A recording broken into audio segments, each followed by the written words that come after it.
हनुमत्कवचम् अस्य श्रीहनुमत्कवचस्तोत्रमहामन्त्रस्य वसिष्ठऋषि अनुष्टुप् छन्दः। श्रीहनुमान् देवता मारुतात्मज इति बीजम् अञ्जनासूनुरिति शक्तिः वायुपुत्र इति कीलकम् हनुमत्प्रसाद सिद्ध्यर्थे जपे विनियोगः। उल्लङ्घ्य सिन्धोः सलिलम् यशोकवह्निम् जनकात्मजायाः आदाय तेनैव ददाह लङ्काम् नमामि तम् प्राञ्जलिराञ्जनेयम्। मनोजवम् मारुततुल्यवेगम् जितेन्द्रियम् बुद्धिमताम् वरिष्ठम्। वातात्मजम् वानरयूथमुख्यम् श्रीरामदूतम् शिरसा नमामि।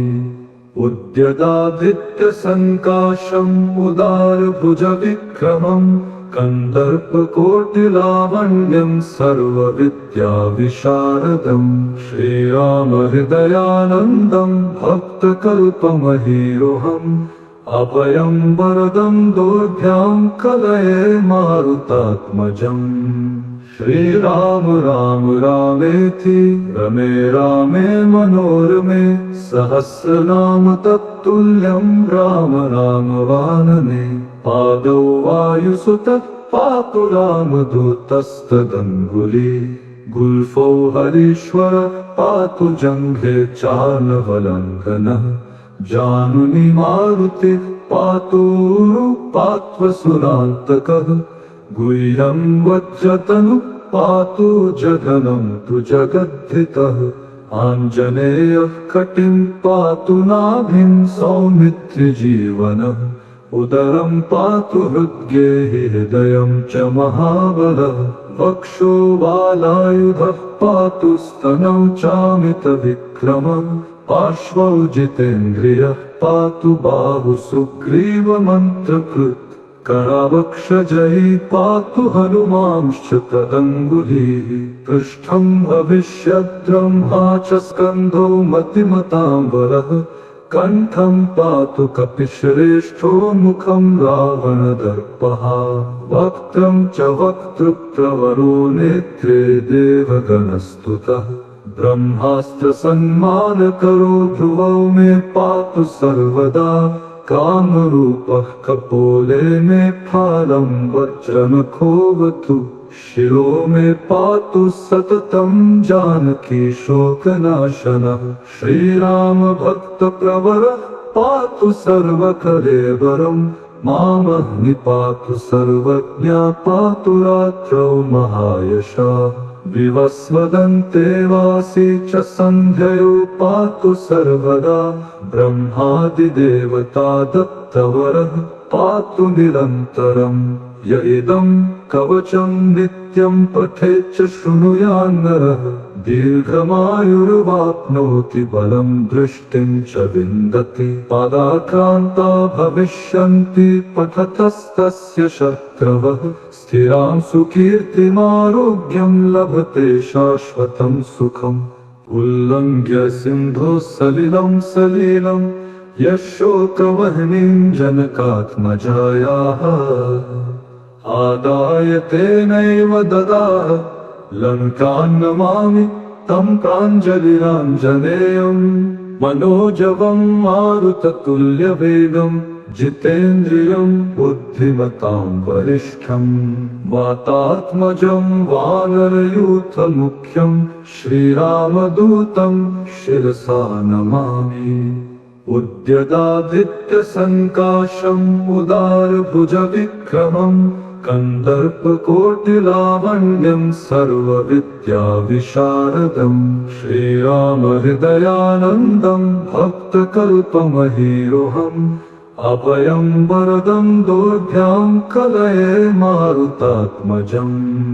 श्रीराम राम रामेति रमे रामे मनोरमे सहस्रनाम तत्तुल्यम् राम रामवानने।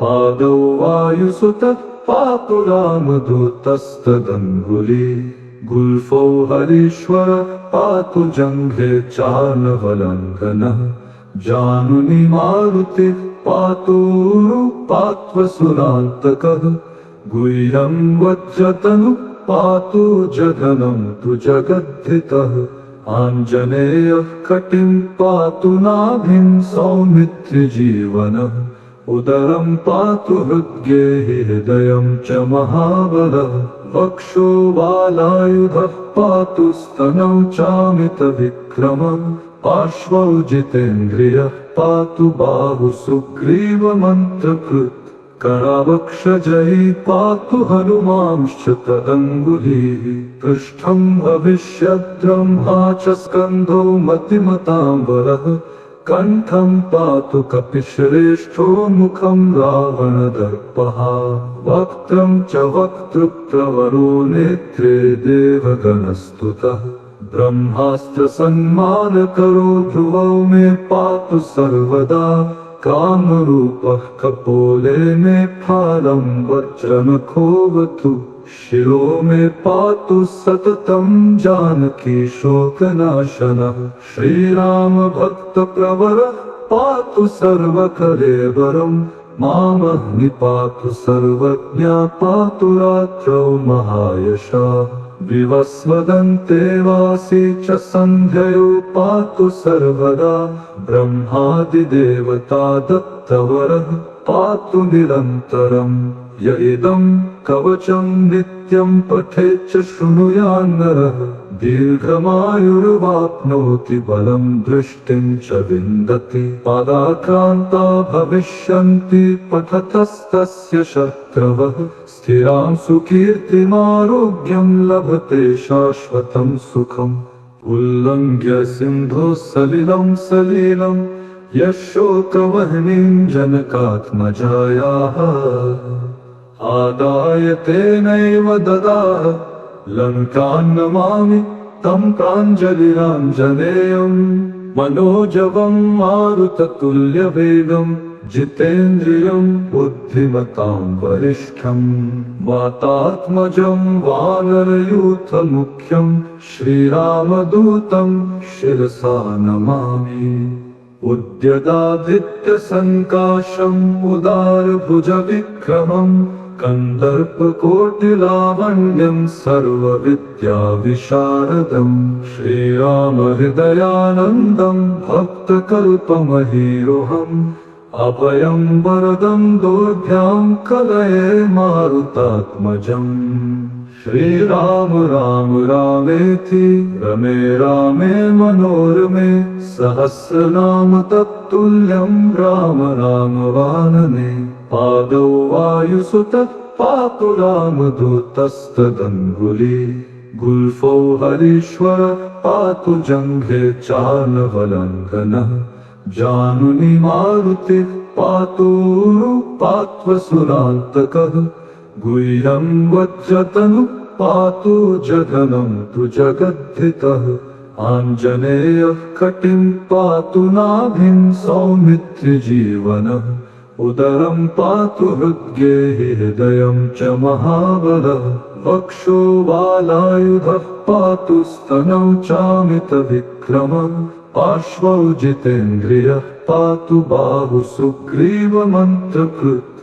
करावक्षजयी पातु हनुमांश्च तदङ्गुलीः पृष्ठं भविष्यद्ब्रह्मा च स्कन्धो मतिमताम्बरः कण्ठं पातु कपिश्रेष्ठो मुखं रावणदर्पः वक्त्रं च वक्तृप्रवरो नेत्रे देवगणस्तुतः ब्रह्मास्त्रसन्मानकरो ध्रुवौ मे पातु सर्वदा कामरूपः कपोले मे फालं वज्रनखोऽवतु शिरो मे पातु सततं जानकी शोकनाशनः श्रीराम भक्तप्रवरः पातु सर्वकलेवरं मामग्नि पातु सर्वज्ञा पातु रात्रौ महायशः विवस्वदन्ते वासी च सन्ध्ययो पातु सर्वदा ब्रह्मादिदेवता दत्तवरः पातु निरन्तरम्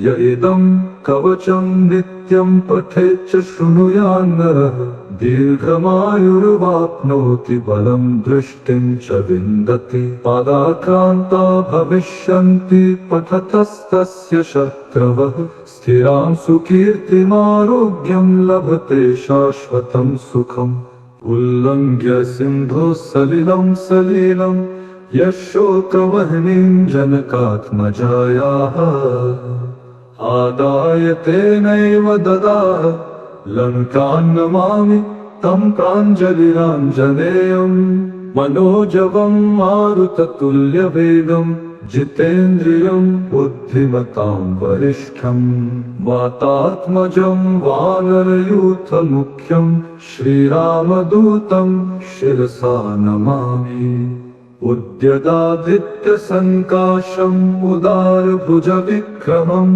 कन्दर्पकोटिलावण्यं सर्वविद्याविशारदम् श्रीरामहृदयानन्दं भक्तकल्पमहीरोहम् अभयं वरदं दोर्भ्यां कलये मारुतात्मजम् श्रीराम राम रामेति रमे रामे मनोरमे सहस्रनाम तत्तुल्यं राम राम वानने पादौ वायुसुतः पातु रामदूतस्तदङ्गुली गुल्फौ हरीश्वर पातु जङ्घे चालवलङ्घनः जानुनि मारुतिः पातु पात्वसुरान्तकः गुह्यं वज्रतनुः पातु जघनं तु जगद्धितः आञ्जनेयः कटिं पातु नाभिं सौमित्रिजीवनः उदरं पातु हृद्गेः हृदयं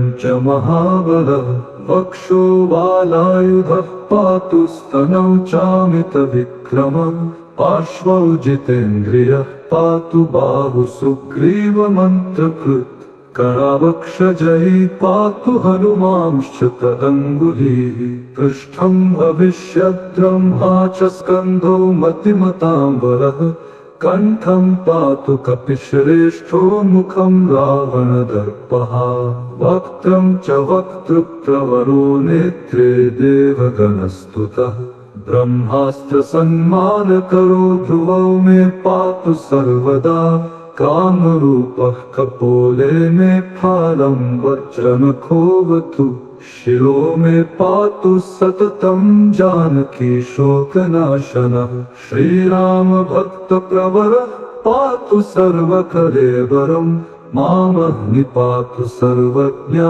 पातु रात्रौ महायशः विवस्वदन्ते वासी च सन्ध्ययो पातु सर्वदा ब्रह्मादिदेवता दत्तवरः पातु निरन्तरम् य इदं कवचं नित्यं पठेत् च शृणुयान्नरः दीर्घमायुर्वाप्नोति बलं दृष्टिं च विन्दति पादाक्रान्ता भविष्यन्ति पठतस्तस्य शत्रवः स्थिरां सुकीर्तिमारोग्यं लभते शाश्वतं सुखम् उल्लङ्घ्य सिन्धोः सलिलं सलीलं यशोकवह्निं जनकात्मजायाः आदाय तेनैव ददाह लङ्कां नमामि तं प्राञ्जलिराञ्जनेयम् मनोजवं मारुततुल्यवेगं जितेन्द्रियं बुद्धिमतां वरिष्ठम्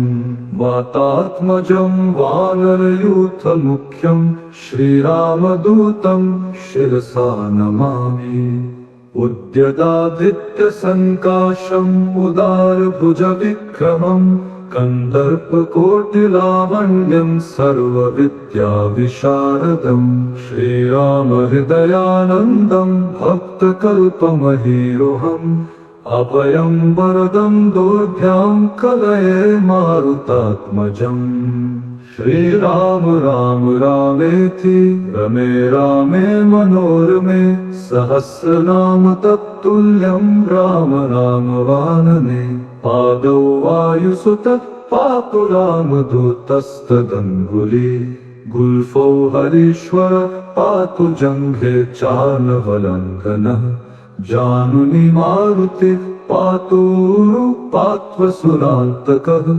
गुह्यं वज्रतनुः पातु जघनं तु जगद्धितः आञ्जनेयः कटिं पातु नाभिं सौमित्रिजीवनः उदरं पातु हृद्गेहि हृदयं च महाबलः वक्षो बालायुधः पातु स्तनौ चामितविक्रमः पार्श्वौ जितेन्द्रियः पातु बाहु सुग्रीवमन्त्रकृत् करावक्षजयी पातु हनुमांश्च तदङ्गुलीः पृष्ठं भविष्यद्ब्रह्मा च स्कन्धो मतिमताम्बरः कण्ठं पातु कपिश्रेष्ठो मुखं रावणदर्पः वक्त्रं च वक्तृप्रवरो नेत्रे देवगणस्तुतः ब्रह्मास्त्रसन्मानकरो ध्रुवौ मे पातु सर्वदा कामरूपः कपोले मे फालं वज्रनखोऽवतु शिरो मे पातु सततं जानकी शोकनाशनः श्रीरामभक्तप्रवरः पातु सर्वकलेवरं मामग्नि पातु सर्वज्ञा पातु रात्रौ महायशः विवस्वदन्ते वासी च सन्ध्ययो पातु सर्वदा ब्रह्मादिदेवता दत्तवरः पातु निरन्तरम् य इदं कवचं नित्यं पठेच्च शृणुयान्नरः दीर्घमायुर्वाप्नोति बलं दृष्टिं च विन्दति पादाक्रान्ता भविष्यन्ति पठतस्तस्य शत्रवः स्थिरां सुकीर्तिमारोग्यं लभते शाश्वतं सुखम् इति निगदितवाक्यवृत्ततुभ्यं सकलमपि स्वयमञ्जनेयवृत्तम् अपि निजजनरक्षणैकदीक्षो वशगतदीयमहामानुप्रभाव इति श्रीहनुमत्कवचस्तु।